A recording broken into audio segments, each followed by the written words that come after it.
Hello, everyone, and welcome to Humility and Hope. Thank you for joining us for an evening of something different, something science fiction.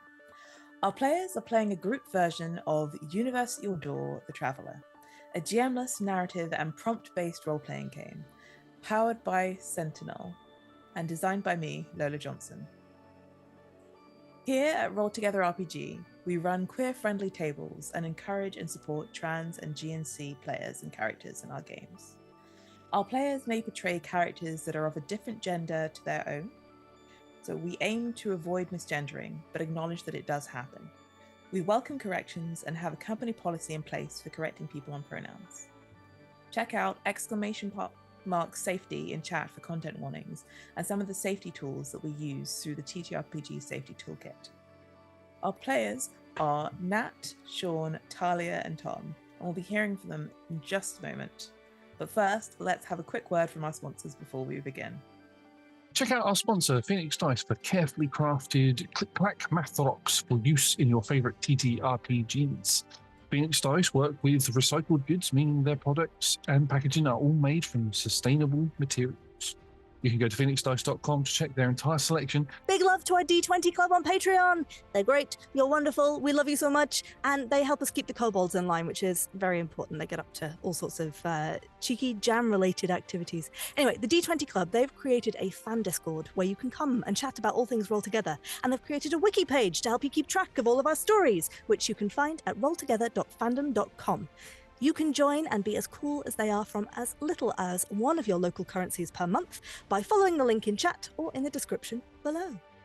You can find us on Twitter, Facebook, Instagram, Threads, Blue Sky, and TikTok by searching Roll Together RPG or by following the links in chat or in the description below. If you can't join us live and want to see our previous adventures, you can catch up straight after on YouTube or on your favourite podcasting app by searching for Roll Together RPG.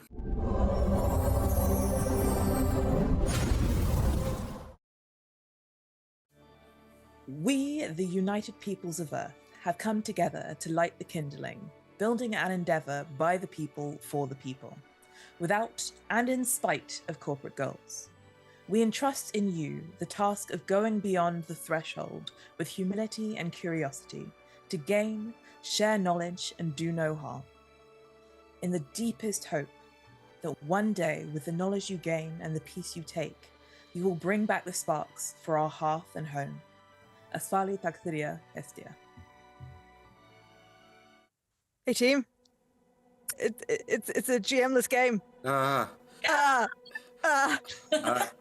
has left us. Oh no, alone in space. Can you imagine if we... How many goblins? Can you imagine if we just, did not play the game and just chatted for an hour instead now? So, you've all watched Dune 2, right, folks? So we start by all essentially rolling initiative, rolling a d20, right? Yes. Yes. Nice. I got a 12. I got a 7. I can't read. I was at an 8. That's a bad plan. I got a 17. Okay, let me write this down because we will forget. So Nat is 17. Someone was 12. I'm a 12. I'm a 7. It's 12. I was 8. Ooh. And then Tom is 7. Okay. So in a minute, I'm going to draw a card. We've got a stack of cards that's a mini deck of cards that's been shuffled and prepared. But we should introduce our characters and who we are and who we're playing. Mm-hmm. So here, the crew of the Hestia ship. On that ship, I am Dr. Patricia. Sorry, I'm not Patricia Klein. I'm Nat. Hi. I use she, her pronouns. As does my character. Acting. As does my character, Dr. Patricia Klein, who on the ship is the resident horticulturist and biologist, looking to look at flora and fungi across the universe and see what lessons can be learned and brought back to Earth. She is 31, and she I'm trying to remember the other bits that we need to tell people. She also is the chef on the ship. We all have like a secondary thing that we do. So it's just gathering plants and then seeing if they taste good. That's my mission. Throughout the process of going to lots of different planets, we go through this process called somaforming, which allows our bodies to work and function on lots of different planets. So we always have like one feature that stays the same. So we know who we are. And Dr. Patricia has sort of like slightly messy, long red hair. I don't know if you've seen Batman and Robin, the Batman film with Uma Thurman playing Poison Ivy, but before she undergoes the transformation into like, super smooth, when she's like slightly chaotic and big frizzy red hair, that is Patricia. Except she's got a rogue style white streak down the front. And that's always going to stay the same, regardless of what body transformation we go under. Nice. Everything we need to know for now? Yes. Yeah, other stuff, but we can dig into that later. Yeah. Sean, you were next. Yes, I was. Cool. So, hi, I am Sean. I use he, him pronouns, as does my character, Captain Charlotte Hampton. Charlotte is the pilot / personnel logistics, basically driving when AI can't do the job, which in most cases they can. Secondary role is languages. Being a pilot, experienced quite a lot of cultures and therefore picked up a bit of a knack for different languages and is hoping to bring that to bear on the mission as well. So Charlotte's feature that is going to stay the same through the somaforming is going to be kind of signs of aging. Like Charlotte is 42, so has wrinkles, has some wisdom lines and such like that he wishes to keep as part of his identity. So yeah, we'll see how that goes. Yes, so I'm Talia, she, her pronouns, playing Dr. Caitlin Forrester, also she, her. The thing you need to know before anything else is about the Forresters. They are a scientific dynasty and very, very old money. Also, there are like so many of them. They're like everywhere in every scientific field. It's a whole thing. And they are led by their matriarch, who's within the family is lovingly referred to as Dr. Grandma. For some of them, it's many times removed. But anyway, Dr. Caitlin Forrester, MD. Triple specialties in trauma surgery, in neuroscience and pathology. Also has an MSc in psychology. Again, a Forrester, they're all prodigies through all of that. It's a thing. Just turned 30, and the thing that she has that is unchanging are her eyes. Bright, large and green eyes. Hello, I am Tom. I use he, him pronouns, and I am playing the chief engineer, Felix Marwood. Felix is 28. His job is to generally keep the ship running. He works with any AI or robots that are on board, and his sub-job is that through legitimate means, he happens to have got terabytes upon terabytes of media, of books, films, TV. He sort of runs a library and also is able to, maybe by using some AI, try and work things out that what people would like.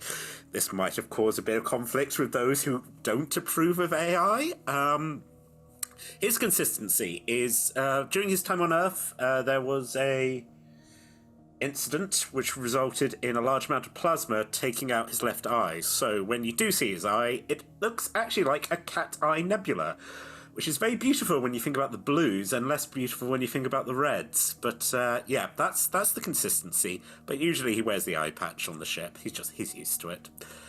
I think that's everything. If we all. Also, there are other people on the ship.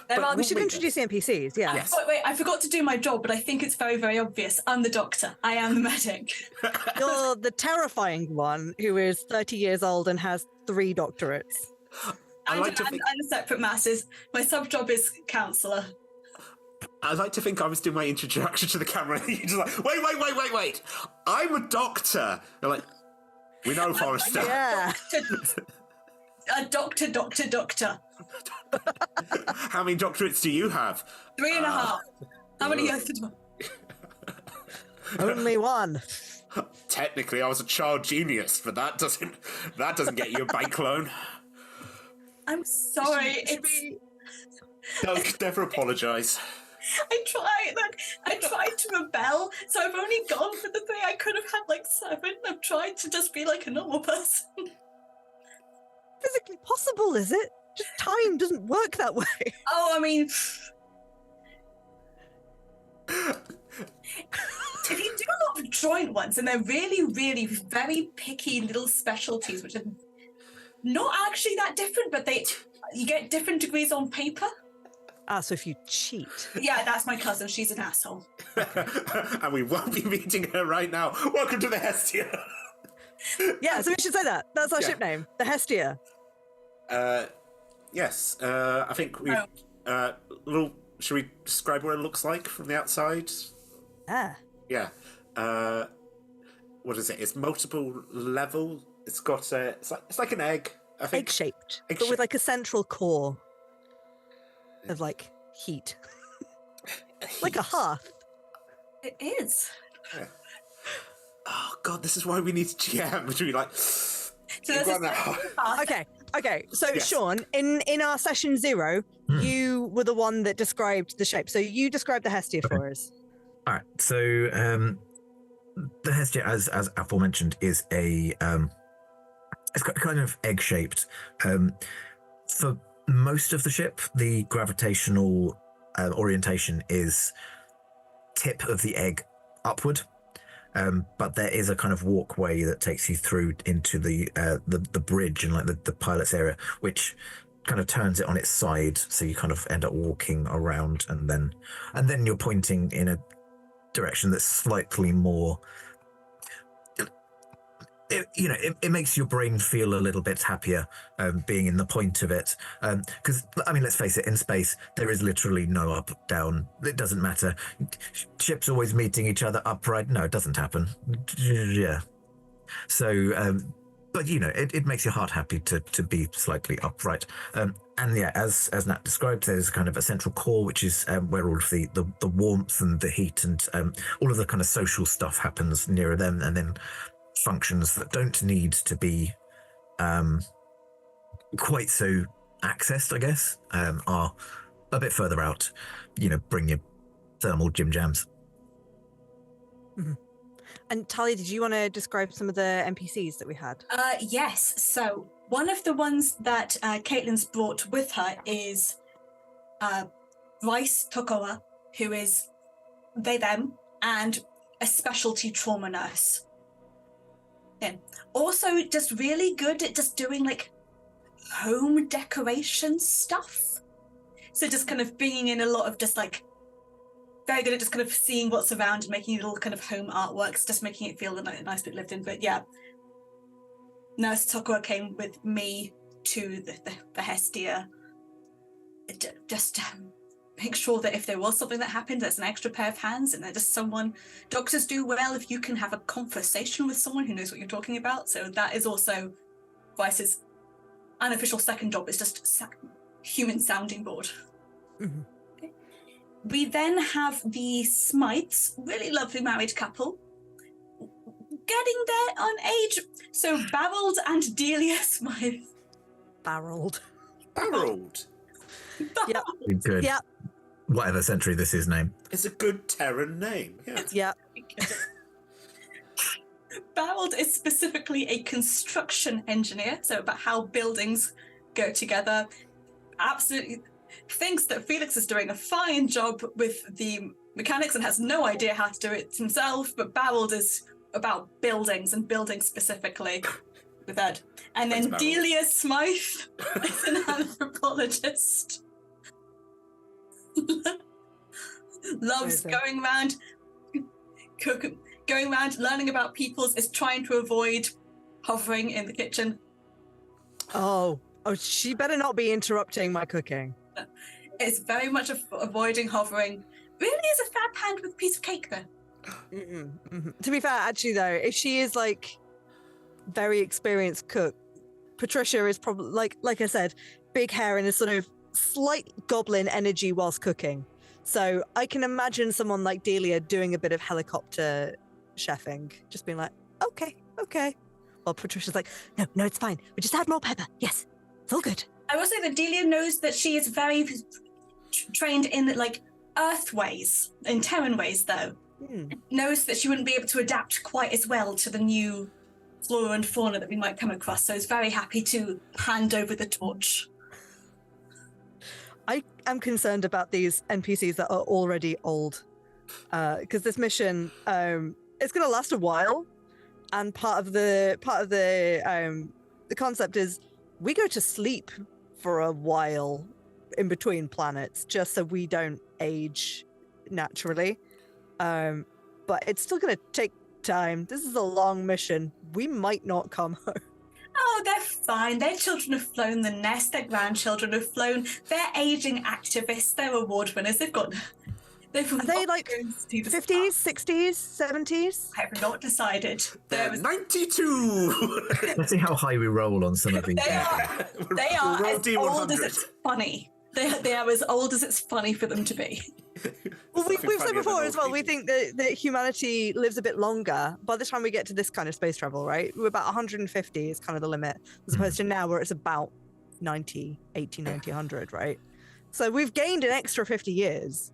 80, 90, 100 is now the retirement age, is basically what we're saying. Yeah. God.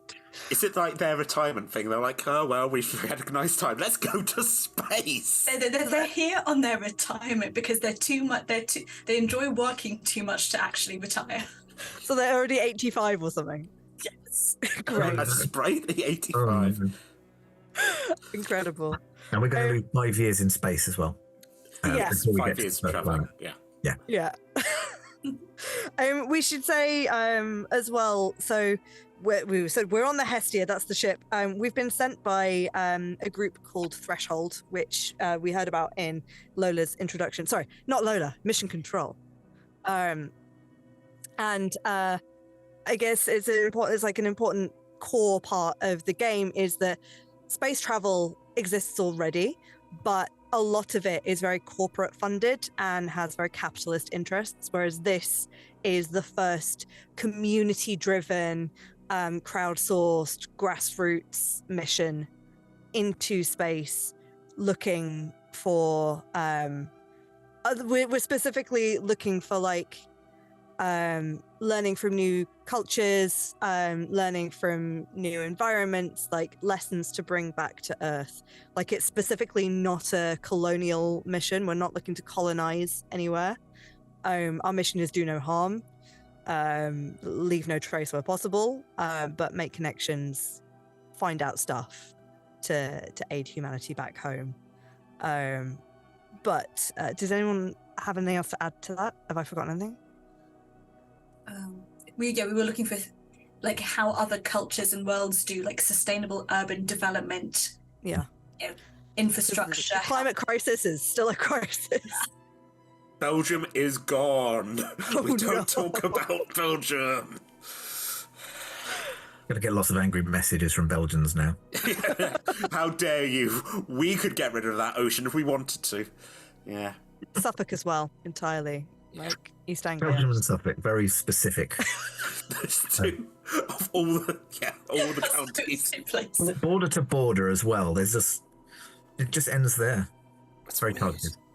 Was there anything else anyone wanted to talk about before I turn the first card and we start figuring out the first planet we get to? We talked about how the ship is run. And that... No. Did you? Well, Tom, did you want to talk about that? Yes. So, the ship is run by a series of... Well, it's one major AI, which I I'm trying to work out. Do we think it's... Should we... The temptation just to call it Hestia or Mother. Very weird. I don't Very call it weird. Mother. Again, No. weird sci-fi.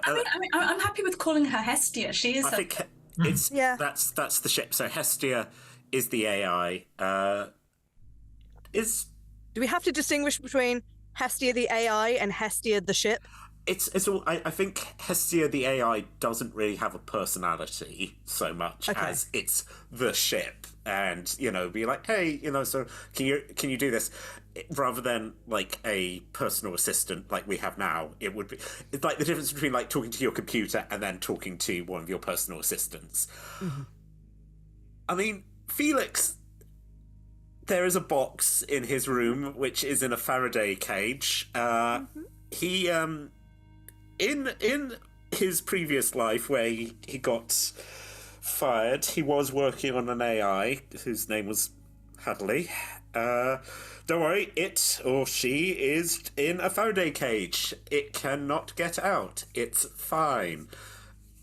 Sometimes Could we be clearer about whether Hadley's pronouns are it or she? It feels a bit weird to have both. Let's go they. Sort of like he's still trying to work out if they have sentience.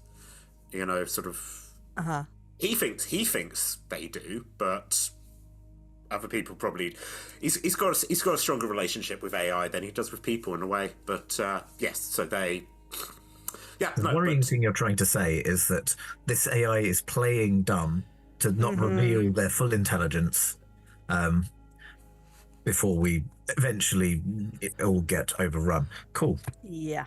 They're in a Faraday cage. I mean, all it would take is a power... No, it's fine. It's fine. It's a challenge. It's a challenge. Well, to be clear, none of us know. Unless you've gone into my room and looked at the mysterious box, which is constantly glowing and seems to have a camera in it. Yeah, no, it's fine. Great, good. I want them to learn things. I just don't want them to get onto the network for Hestia. It's fine. It's nice that we as players know where the weak point in the team is, but the actual characters. You're right, Barold. Hey, Barold is an angel. Barold is an angel. Barold has never done a crime in his life. Not come after Barold. Right. Wow, the entire party have turned on me. Barold did one crime once, which was he dropped his litter, and then he walked 5 paces because he hadn't realised he dropped it, and then he came back and he put it and threw it away properly, like a gentleman. I wish I could be Barold, but I'm not. Anyway. Right. Let's actually play the game now that we've established all this stuff. I'm gonna turn over the first card. We've got Lola has set us up a special deck on playingcards.io, so we can play it remotely. But if you're playing in person, then obviously you can use a real deck. The first card of every stack is always a diamond. So that's what I've turned over is a diamond, and a diamond prompts us to talk about the worlds that we've explored. So we have been. Since launch, we've been traveling for 5 years. So some of that will have been awake, obviously making sure that everything's going hunky-dory, and some of it would have been in stasis in our little pods being somaformed for the next world. So the prompt here says, each world is part of your mission. You've planned for this. You've changed for them, but each planet is more majestic, more mysterious than you could have ever dreamed of. Here, you make a log of your mission on this planet, roll a d10 to pick the prompt, and if you get the same prompt for the same world, you can expand on, roll again, or choose a different prompt. So we're all going to roll a d10. So let's do it. Hoppa. Hoppa. Amazing. Did anyone roll a 1 or a 2? No? Anyone roll a 3 or 4? Yep. Can you tell us about who or what lives on this planet? Right. So we arrive on this planet, and it's a little bit difficult. I think we can't fully land Hestia, because this is a water planet. So we have to sort of Captain Charlotte has to take us down in a pod to and we spend some time sort of examining which. So as we look around, we are delighted to see some friendly frog-like folk who come bobbing up and like come up to the glass and with their little web hands are like, hello. And we're like, they have the concept of waving as they suppress. So we, yes, from the scans that Hestia has done before we landed, we have now been presented with like frog-like gills and eyes. And so, yes, we are basically... I want you to think of it's a charming Atlantis-like civilization that they have deep, deep down. They're just very friendly. You know, they communicate mostly through movement and bubbling. Again, don't speak so much as bubble. Yeah, Is there a lot of blinking? There is a lot of blinking, and considering that two of this party are quite eye-based, you know, as we get like the frog-like eyes, and mine is just like this space-like eye. I'm like, hey, how you? My eyes are very like, you know, when you draw like a cartoon character animal, but their eyes are just slightly too human. And it's, yes, so it's just like they work fine like frog eyes, but they just look like human eyes, which is creepy. And also, we've got one character who has the hair strap for this hairless thing, you know, so like. I think that manifests as like, are we also going completely hairless now and amphibian-like, or are we still maintaining some kind of mammalian hair? I think if we keep the hair, there'll be interest. I like it. I like that we keep our hair, and then the frog people are like, ooh. And it's that sort of beautiful but they're mermaid. Yeah, they're very polite and sort of like able to communicate. Do you mind if we touch your hair? And we're like, I guess. And they're like, ooh, tactile. Yes, so we have now these underwater frog creatures in it's kind of like the water's slightly like, it is clear, but it's more marsh than seawater, for example. And they live in they've built little civilizations in the caves deep down. And again, once again, it's this is more about the planet, but like, the deeper you get, you know, you get into the core and the heat, and it's actually quite a nice planet we've ended up on. Yeah, go on. The frog people that live like, I mean, is there like an optimal level of depth that the frog people live at, or are there like the shallow folk and the deep folk? I think there is like an optimal level, but then they're just sort of like, again, if Don't want to meet the Morlocks. Exactly. I think, again, if that's sort of like a little bit communicated by the frogs, so they're like, if you go too deep, there are things, and they're like, are there scary things in your seas? And we're like, yeah, I mean, the country of Belgium. And they're like, how did you communicate that through blinking? We're like, yes. So, but they are able to surface, but they don't, because there's not land up there. But They have to, right? If they're not water, they have to come up for air. Wait, yes. My brain has just forgotten the difference between amphibians and. Anyway. Yes, they do. I'm a scientist. Damn it, Jim! I'm not that kind of scientist. Yes, there are also pockets of air in the cave that they can sort of like stick their heads up, but they need to be, and we love to say this word, moist. Constant moistness here on this new planet. Moist. Yes, so that's the inhabitants of Waterworld. I wanted to take a moment to appreciate Talia turning into her mug. Yes. Very much drinking from the right mug today. Yeah. Oh. Like, I think so. Okay, if we're all turning into frog people, but I've still got the hair, I feel like that is a detriment to Patricia getting around, because it is this big bushy hair, yes. and it is not streamlined at all. So she is quite slow going around this planet. How does it manifest on everyone else? How does being old, looking a little bit older, look for Captain Charlotte? I think less frog-like and more toad-like. So just a little bit warty, a little bit just bumpy. And also, I think I've been trying to decide between beard and mustache. To be honest, like probably changes with the seasons, but I think probably is in a kind of bit more of a Captain Haddock style beard phase. So probably similar to you is trying to grasp, but like I'm an amphibian, but I've got the hair now, and is it fronds? Is it no? Okay, We're just a bit more buoyant than the other. yeah. we carry our own air pockets externally. I think in terms of the NPCs, Bryce stays up on Hestia, just having,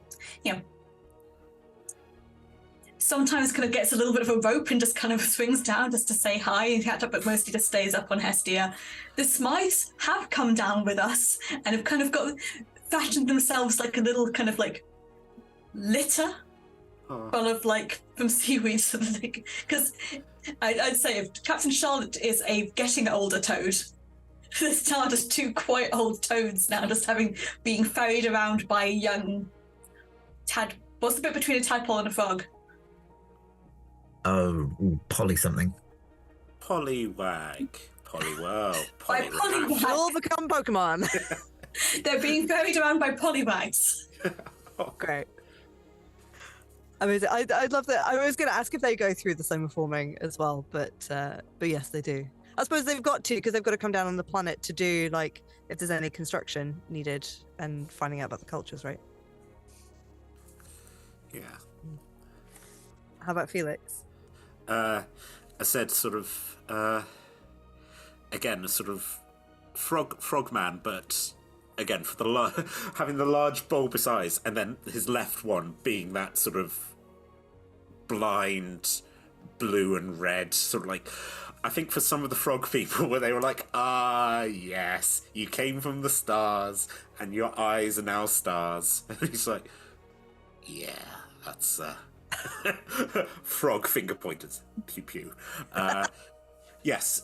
Also, I think because it's funny, also has sort of the scraggly hair and a beard, and it's just, I think very quickly he's like, I'm just gonna gets a rock and like, so he's got very uneven beard now, so he's tried to cut it off to try and speed himself up, but he might need to go give himself a shave within a few years. But yeah, it's just nice to have the eye out, actually.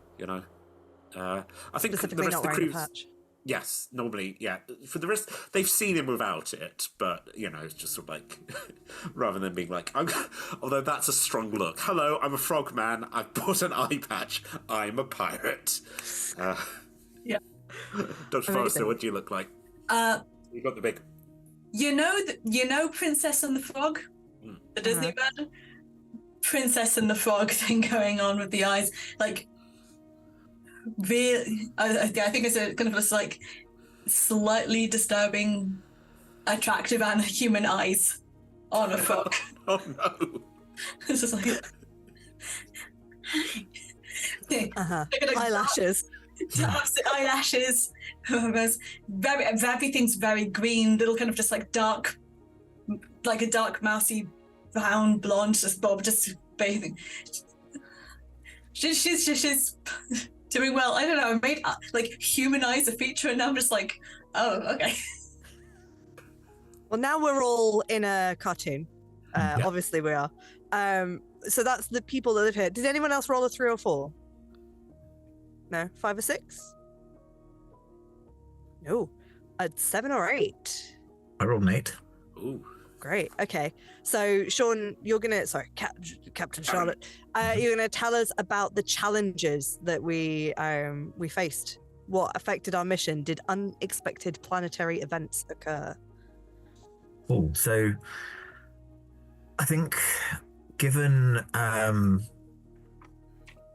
as Felix was saying, we had it's a kind of very watery planet, but marshy rather than salt water. I think Potentially there was a kind of a misscan when we originally were doing the reconnaissance as to what we would need.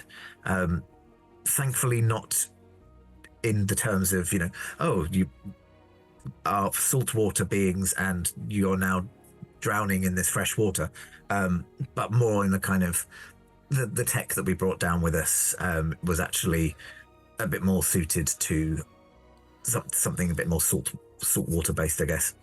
And unexpected planetary events. I'm trying to think in terms of if there was a planet that was completely water based. I mean, the core of it would be,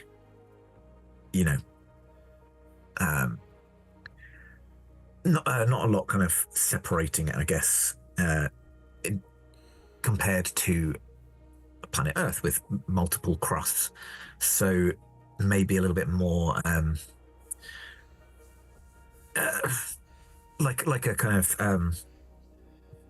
like an undersea volcano, but not a volcano because it's different materials, different kind of substances bubbling up that maybe just disrupted some of our sampling or learnings. Mm-hmm. Maybe like deep fissures affecting the sort of the environmental. Do we think that's a kind of thing that happens regularly and the locals were prepared for it, or do we think that's like something completely unprecedented? I'm thinking slightly more regular, and therefore the locals know kind of what to do about it. Where to go, how to deal with these events. I'm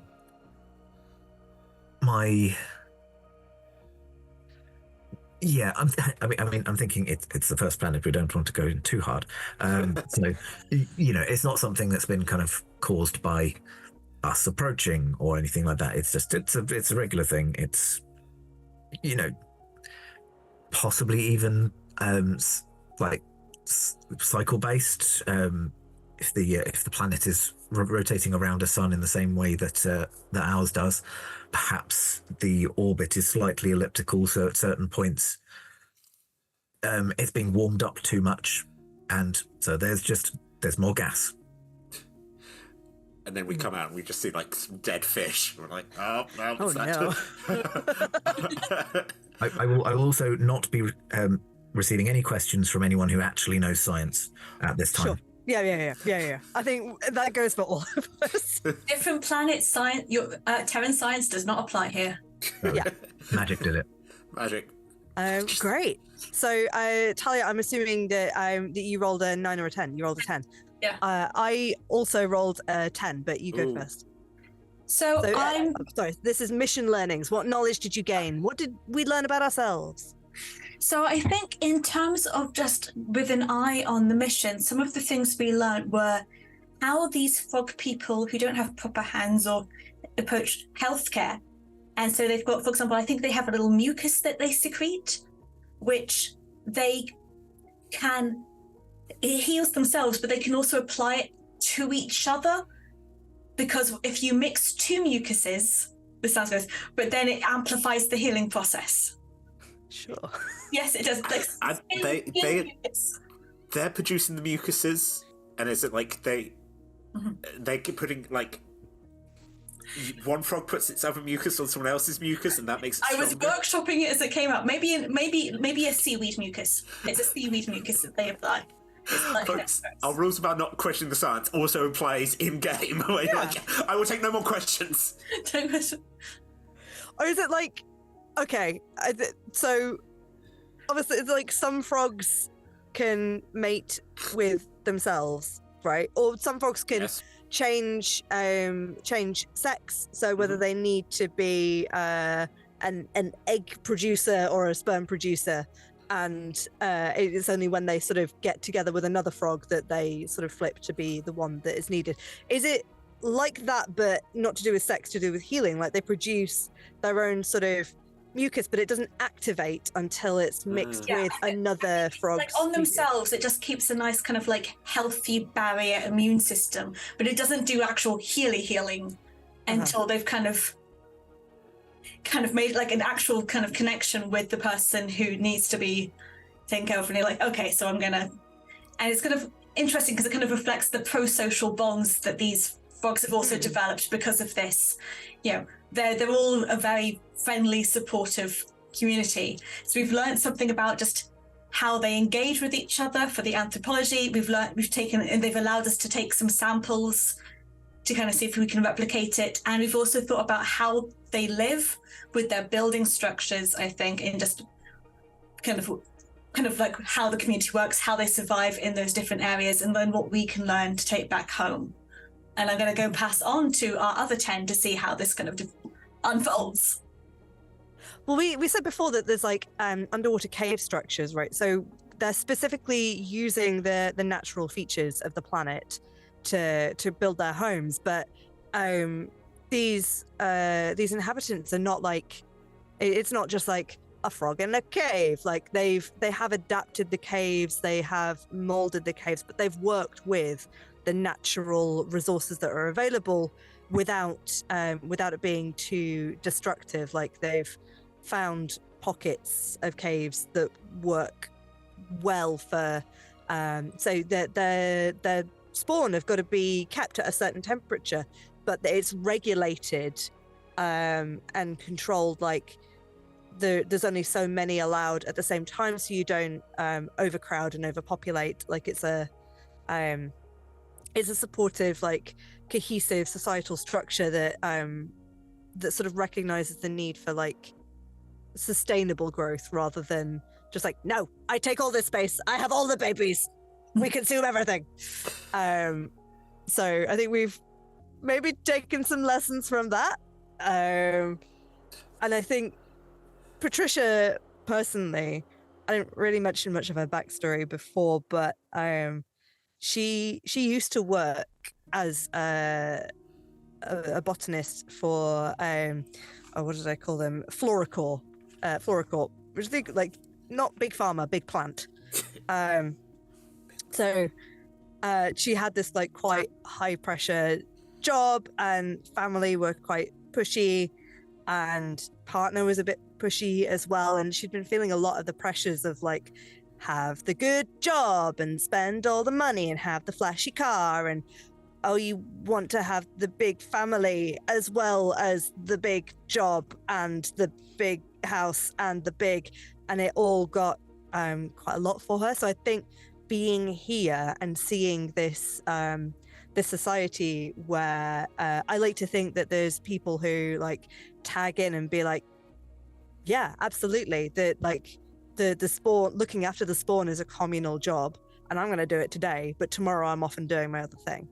And there's just a lot more like village based care for the young to sustain stuff. So I think she's I don't know if she's learned anything. I think she's been like, so it is possible then.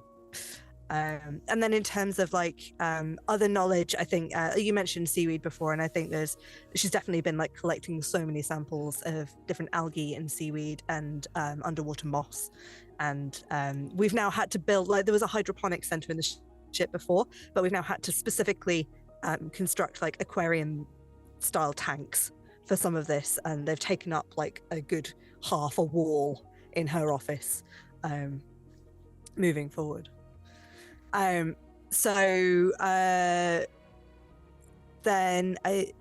we've done all 4 of them, right? Yeah. Playing mucuses in the lab. Mucus and moss in the lab. So after we've kind of described a planet, then we get to go and pick the next. Yeah, so I've done mine. So I hand over to Sean was next in initiative, right? Is indeed, and I flipped over a spade. Ooh. So, flicking between tabs because that is how I roll. Spades is memories from home. We left Earth knowing that everything that we leave behind, is going to be changed. It's not going to be Yeah, a lot of things. If we even manage to come back. So, the prompts here are going to be something to do with that,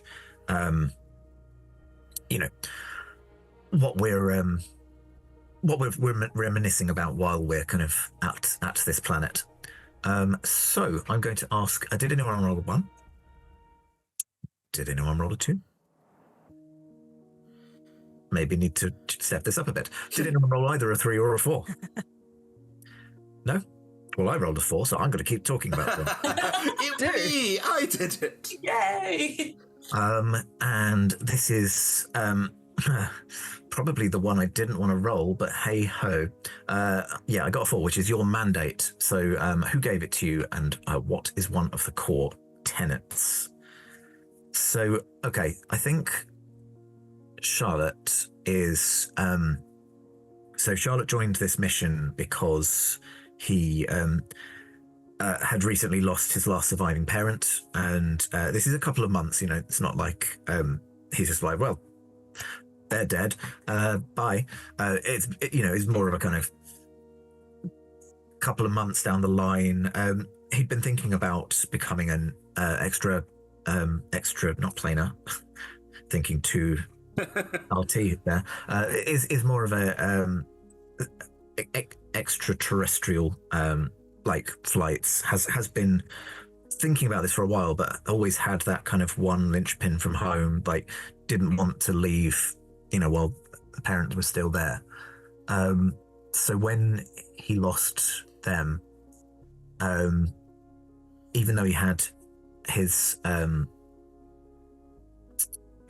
brother and his brother's family, was like, this is something I've wanted for a while. Like, things are stale. I can't just keep flying between countries here. Belgium's gone. That was one of my main. So that brings me to the mandate. Was definitely very much a parental thing. It's kind of his family never really travelled before that. Before he got the job that he did. So it was very much he had all of these kind of expectations, all of this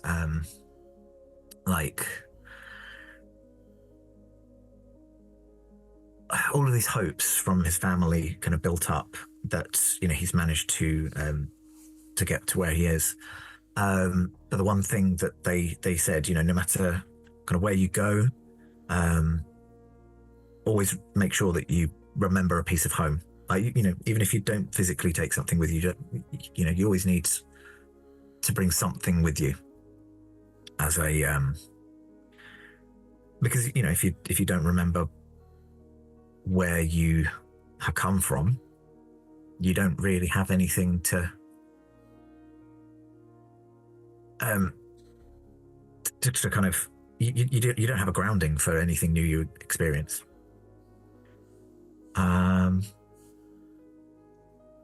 That's everything I'm going to say. Nice. Did anyone roll a 5 or a 6? I got 5. 6. Okay, well, let's go 5 and then we'll go 6. So with a 5, a secret you carry into the future. Wow, I wonder what I could have that's secretive. Felix was working for Ewald Inc. They are involved in literally androids. That's what they were interested in. Hadley was to be the AI that controlled these bots. There's a lot of talk about, androids, AI, they're trying to take over our jobs. Yeah, pretty much this. And he was involved in that. And then when he was working for a reason that he is not fully understanding, he was working on one of them, everything was switched off, and then everything was not switched off, and he was blasted in the face, taking out his eye, creating that. His CEO himself, Mr. Ewald, he was like, I'm so upset. Why don't you have a nice glass of whiskey to calm you down? He was drunk on the job. So Felix, after he was able to be told he was not going to work anywhere on Earth. Oh, great, I can go to space. He leaked all of this information that has dropped 1 week after the spaceship took off. That's been released on the World Wide Web, and also any other notes and data about Hadley has been wiped. There's only one official beta version of this AI, and it is currently sitting in a Faraday cage for the last few weeks, just quietly trying to, like, whatever comms he's got, just like trying to communicate with him, being like, hey, where have you gone? Hey, you left me with Mario. I've completed Mario. Can I have a new game, please? Hello? But of course, he's not getting that because he's not in the room. Yes, so technically, he's been... It's a little bit that, yeah, he was leaking private information. Sorry, Mission Control is talking in my ear. You left Hadley alone for 5... I'm new to this. They had Mario, Mission Control. What more could you want? Yeah, so... Okay, fine, I'll bring Hadley along on the next mission. Have to be subtle about it. But yes, my terrible secret is that technically I'm the Edward Snowden for whatever this generation is, as I have leaked all this private information, and people... Well, we'll see how the people of Earth react to the fact that they're like, hey, you know you're scared of the robots? It was already happening, thanks to this guy. I'm a hero. I'm a good guy. Mm-hmm. I'm a good little frog. Did we leave before that news report came out? Yeah, it dropped 1 week after we set. I guess we'll find out in dispatches from Mission Control whether the rest of us get told about that or not. Yep. You're only trying to work out where you're sitting on the Poppet to Piers scale, Tom. You're leaning a bit too... I mean, it's anyone's game at this point. Let's see what this planet does to me. I love that that's an official scale now. Yeah. Incredible. Mm-hmm. Talia. So I rolled a 6, which is reasons that I could have stayed at home. Oh. Now this one's a little bit... So the reason that I came on this mission was there was a big medical incident, like a mass emergency medical incident at my hospital at home. Lots of people coming in, had to be diagnosed, who had to be treated. And then there comes in one just guy who broke his wrist playing golf, and it's just like, we don't have time for you. So he's on one side getting pissed. So it goes. Then on the other side, there's a corporate manager who's kind of incompetent but in charge, who does not like that this 29-year-old prodigy is going around and doing the job that needs to be done, diagnosing people. As one of the things that came out of this incident was also that some of the drugs that were designed to go into to treat some of these ailments had been switched out for less effective, less expensive drugs, and it had been done under Caitlin's name, with fingers being pointed at her by the corporate supervisor. Everyone knows that Caitlin didn't do it. Everyone knows that it was the medical supervisor who was trying to go and, save his own pocket and his own money and try and make some decisions. I could have stayed. I could have used my money to fight it, but slander's a hard thing to fight. But it could have been done. I'm a fucking Forester. Yeah, pretty. But then they started going after my junior doctors. Bryce lost their job. I mean, part of the reason Bryce lost their job was slapping the supervisor in the face. But Bryce. I mean, Bryce is amazing. But, they started targeting everybody who doesn't have the funds that I have. And I could have stayed. I could have easily solved my own name, but it would have taken time. That asshole would have tried to make sure that it took as long as possible to make it drag my family down in the lane, but also ruin the futures of everyone else in the hospital and all of the patients who were near there. And that one asshole with the broken wrist was not helping. So I could have stayed, but it would have been difficult for everybody else. And so I was given this opportunity through Dr. Grandma. I knew it was happening. She has a friend at the threshold, and just went, "Why don't you go do that? And we'll solve it all at home without you. Just take the fuel away from the flame for a bit." I could have. I'd like to. Oh, you finished, sorry. Yeah, I'm done. I was going to say I'm totally seeing Dr. Grandma now as the godmother. Solve all this while you're away. Dr. Grandma's Doctor wakes up with a horse's head and arse in head. Dr. Grandma is boss. Let's hope Dr. Grandma sends us something. I like to think that I know we said before, Tom, that like Felix has not told us about the glowy box in his room.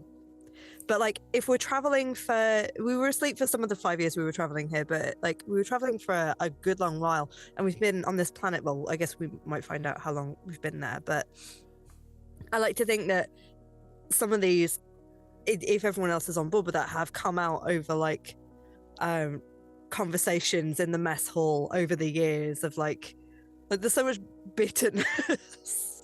Apart from Captain Charlotte, who was like, "This is my mission." The rest of us, I say this because like my prompt was something that haunts you. So this is definitely a Patricia in the mess hall with a bottle of something, like finally, probably to Caitlin, because Caitlin is also a therapist, but I don't think this would have been a formal like let's do therapy session. This would have been it just took one comment and it all just comes out over a glass of wine or something. A glass of froggy wine. It's made of seaweed. Seaweed wine. Yeah. Just seaweed. Oh no, you made it wrong. Eric, shut up. So good. Patricia, you okay? Patricia would have started telling Caitlin about the day that she agreed to join this mission. She had been passed over for yet another promotion at Floracourt that it should have been hers, right? She was the most qualified. She'd been there the longest. She knew everything that you needed to know for this job, and she was the most competent on the team. But once again, she had been passed over. So in sort of drunk rage catch up with a good friend of hers, Fran, who started working for Threshold. Fran had been like, "Hey, we've got this project. If you need an excuse to like leave big plant and come do something for community, like how do you feel about exploring space and cutting ties and just kind of going off and doing your own thing?" And it felt like the perfect thing. But the very next day is when Patricia's long-term but not like super close partner, Michelle, proposed to her. And she realized in the moment of the proposal, she'd not thought about Michelle at all when she accepted. And she feels pretty shit about that. She'd seen it as like I'm feeling suffocated. This is a way out of like all of these pressures that are coming at me from everyone else, and had not realized just how much Michelle felt about her. So when she was proposed to, was like, "Oh, I am a terrible human being." Didn't stay to fix it though, still went to space. So I think all of that comes out in a sort of a moment of like, this is wild that we're here and we're doing this and this is fantastic, but there is just a heap of like shaggy, frizzy red hair on a table, like with a hand poking out holding a wine glass. And then I just feel like, just kind of, on the one hand, I feel that we should talk about your communication skills and engaging the people that you care about in your process planning. But on the other hand, fuck capitalism. Fuck Fuck capitalism. I walk through. Fuck capitalism. Oh, We have escaped to the one place not corrupted by capitalism. fuck capitalism. Nice. Felix, come back here. We're drinking wine. Come back. What? Wine. Oh, great. Just Fuck capitalism. fuck capitalism. Captain Charlotte. Captain Charlotte. Fuck capitalism. Fuck capitalism. Fuck capitalism. Yay! Ah! Which I think is pretty much most of an evening, and we're back to work for the next day. We're like, oh god, there's too many eyes. Wait, no, it's just two different folks. Yeah, just hide But it's rice. okay because need- we found some combination of like freshly fried seaweedy greens mixed with some of the weird frog mucus, and it's a great hangover cure. Just need two people to have a hangover at the same time. Yeah, come on. Which I'm going to go on that note. I've pulled a hearts, and so we spend 1 year on this frog planet.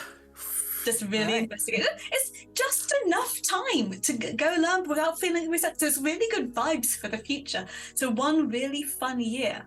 So are there any kind of big, like any quick conversations or things that people want to do kind of as we kind of in this year or finish off this year? I'm just pulling up the prompts for the hearts. In a speed run. What is the beautiful mundanity that keeps us sane? I love that prompt. Like, because this world is so different.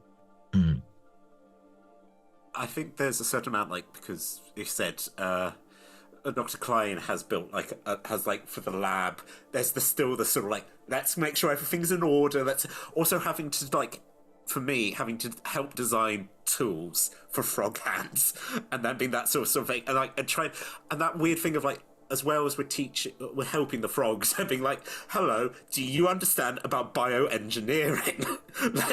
let's try and see. And I think just the also the fact that we just had wine night. It's that sort of thing of like going, this is good. This is because we're not a military operation.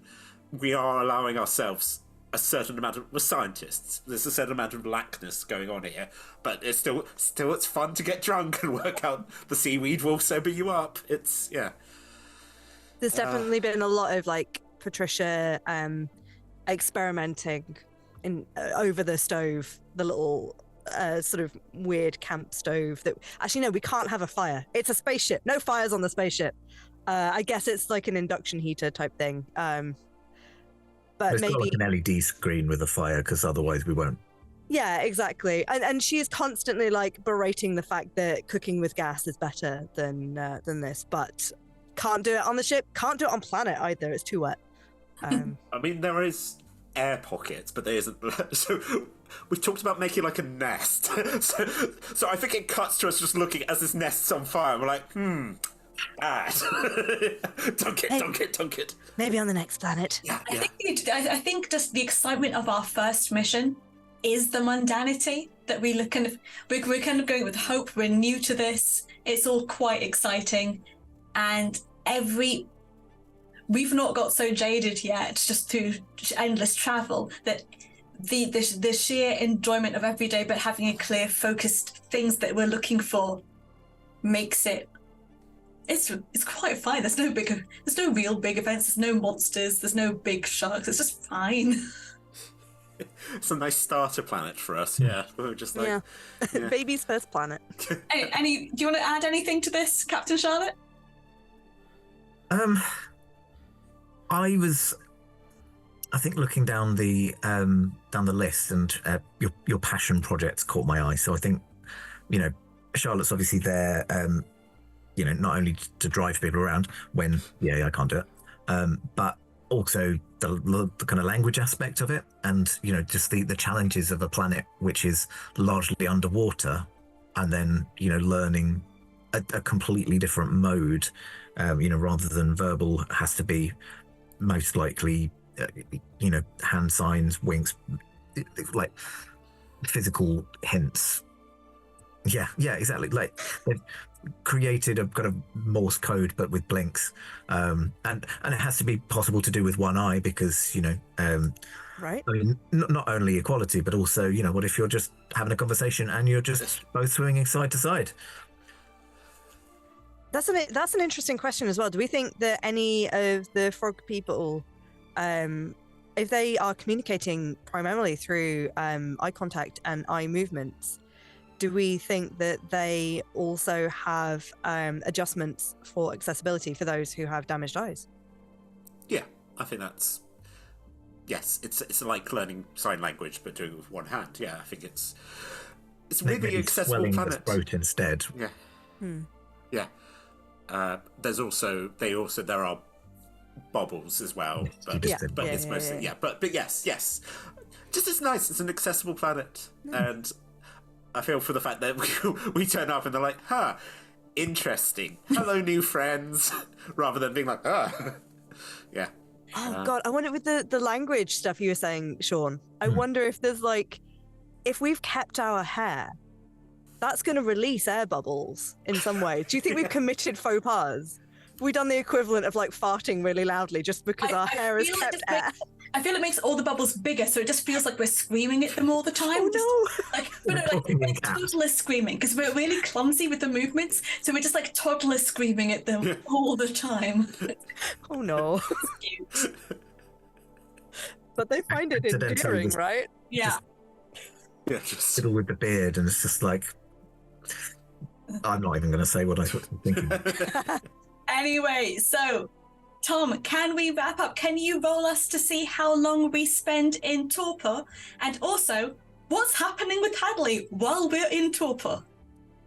How many years? We travel for 3 years.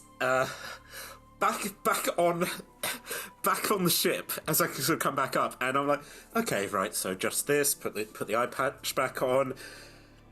4,000 missed messages. Hey, Hadley, you left me. Yeah. I mean, it was a year, but I've already finished Mario. Yeah. No. I mean, the others don't. I could say that okay, you can come with me on the next one, and I'll think of something. I don't think I dream in torpor, but I will come up with something, and you get to come with me.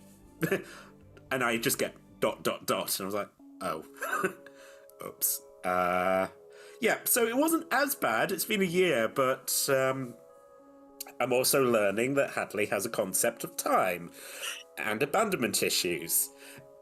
And also has been working through the various archives of things. So, again, it's sort of they went through One Piece a couple of times. It's fine. It's they're learning Japanese on Space Duolingo. It's fine. It's a challenge. Yeah. Well, they're specifically learning it through Duolingo and not just learning Japanese from watching One Piece multiple times. A bit of both. Subs v. Look, if you get a chance to talk to Hadley has opinions about subs v dubs. Okay? Right. They've inadvertently gained a personality in the year that I've left them alone.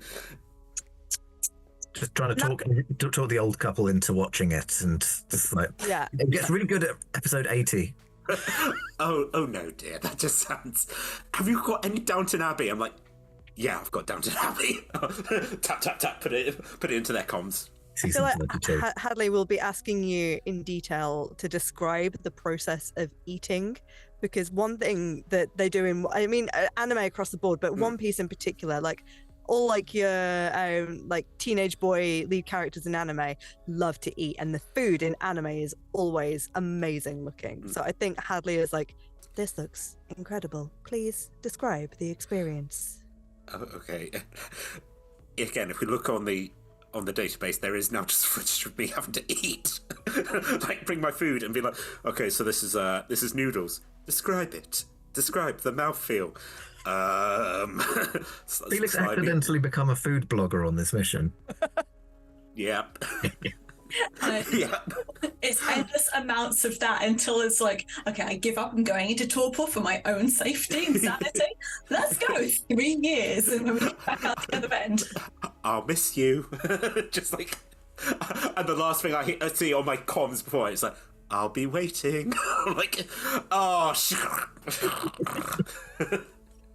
Yeah. Hey. I have a final question before we leave this planet. What's its name?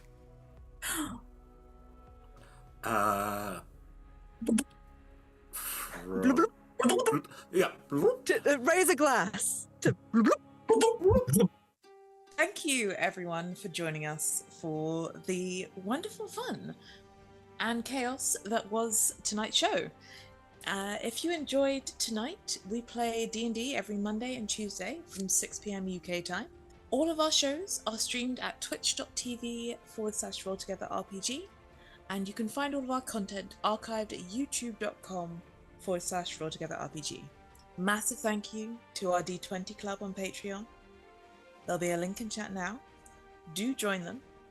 Every penny helps us make all of the content we do, and we'll also be sharing the group rules for this game with our Patreon subscribers, so even more reason to join us. Big thanks again to our sponsors and supporters, and don't forget, we're all over social media as Roll Together RPG. Thank you for watching, and see you soon!